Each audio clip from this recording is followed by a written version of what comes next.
Hebu tuendelee katika sehemu ya pili. Kwa nini tunadhibiti masoko? Why do we regulate markets?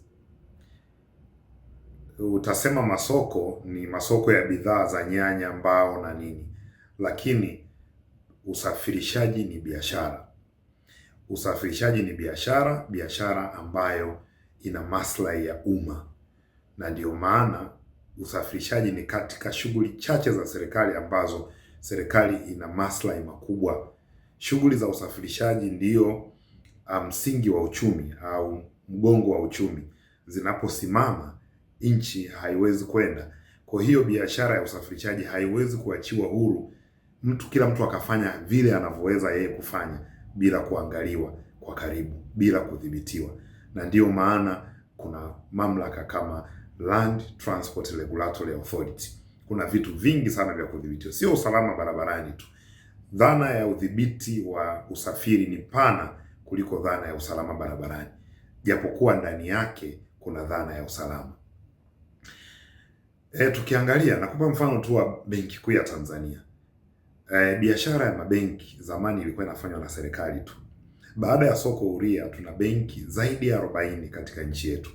Tuna taasisi za fedha, tuna taasisi za ukopeshaji nyingi tu, ambazo zote hizo zina udhibiti wa Benki Kuu ya Tanzania.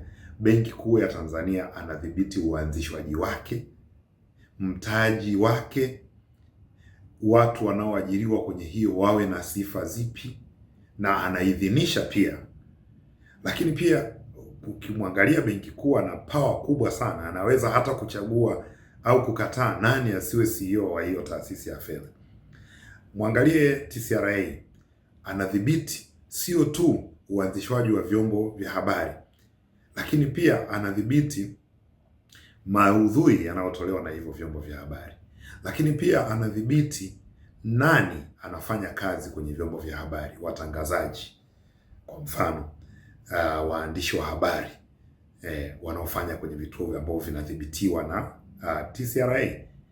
Lakini pia ukiangalia kwenye Wizara ya Habari ina kitu kinaitwa JAB, Journalist Accreditation Board, ambayo inadhibiti waandishi wa habari, elimu, wasome wawewe na elimu kiasi gani na kadhalika.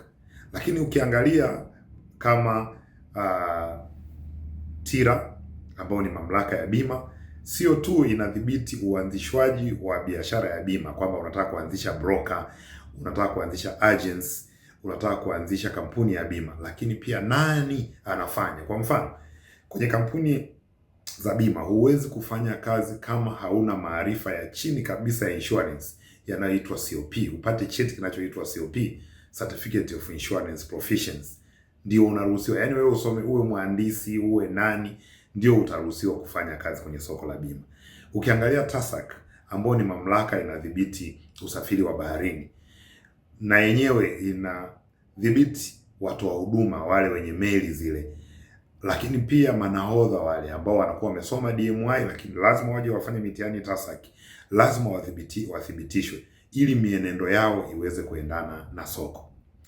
Ukiangalia kwa mfano TMDA anadhibiti uanzishaji wa viwanda vya madawa, uingizaji wa madawa, usambazaji, nani anasambaza na sifa nyingine, na ndio maana ukienda kwenye pharmacy unakuta kuna certificate za TMDA.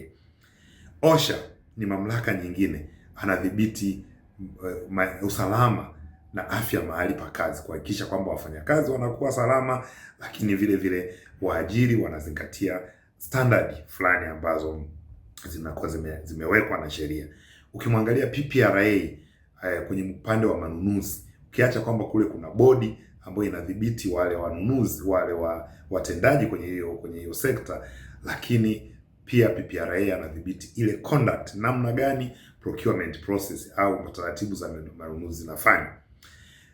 Vile vile mkemia mkuu wa serikali, ofisi ya mkemia mkuu wa serikali inadhibiti kemikali mbalimbali na sumu mbalimbali, namna zinavyoingizwa, namna zinazohifadhiwa, namna zinavyosafirishwa. Kwa hiyo si ajabu hata kwenye usafirishaji kwamba kuna mdhibiti. Kwa hiyo wewe dereva au wewe mmiliki unaposema kwamba huhitaji kuwepo na LATRA, ni kwamba tu huelewi dhana ya udhibiti inafanywaje. Ni nini? Kwa nini tunadhibiti masoko? kwa nini vitu fulani vinadhibitiwa. Au unasema tu kwamba hapana, kwa sababu anatoa tu leseni kwa wasafirishaji, basi yeye adhibiti tu wasafirishaji. Unakosea sana. Kila mdhibiti anaweka masharti ya namna utakavyoingia kwenye soko lake.